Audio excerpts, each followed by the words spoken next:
Sir నేను 2013 pass హ్మ్. Out sir. B Pharm చేశాను. 2000 13 ఓకే. హ్మ్. బీఫామ్ సార్ నాది క్వాలిఫికేషన్. హ్మ్. నేను అరౌండ్ 10 ఇయర్స్ ఇండస్ట్రీలో వర్క్ చేశాను sir, pharma industry.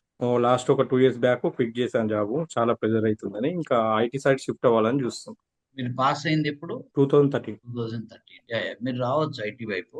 Are you interested to go as a fresher or experience? Experience చూస్తున్నాను సార్.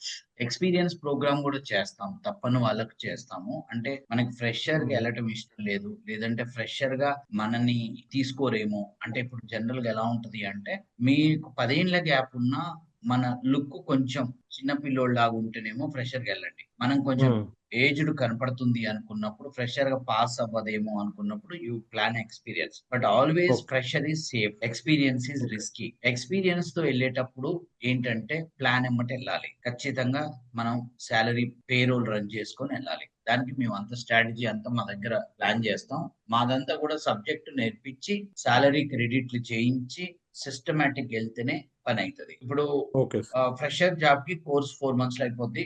4, 5 మంత్స్‌లో జాబ్ గూడా వస్తది. But experience okay. Job 5-6 months కోర్సే పడతది. అక్కడి నుంచి ఇంటర్వ్యూలు స్టార్ట్ అయితే ఇంకొక 3 మంత్స్ పట్టొచ్చు, 5 మంత్స్ పట్టొచ్చు. ఆ విధంగా డ్యూరేషన్ అనేది ఎక్స్‌పీరియన్స్ జాబ్ కొంచెం ఎక్కువ ఉంటదన్నమాట.